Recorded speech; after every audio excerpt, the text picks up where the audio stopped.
e vossas excelências iriam querer um julgamento justo, um julgamento com prova, um julgamento sem mentira, sem falácia, sem enganação.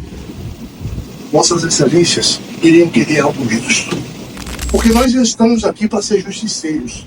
Não.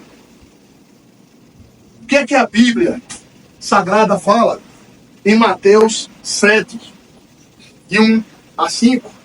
É justamente que não julgueis para que não sejais julgados. Pois com o critério com que julgardes, sereis julgados. E com a medida com que tiveres medido, vos medirão também. Poderia ser um filho de vossa excelência. Poderia ser um sobrinho de vossa excelência. Poderia ser um pai de vossas excelências. Poderia ser um amigo de vossas excelências. Ou poderia ser vossas excelências também.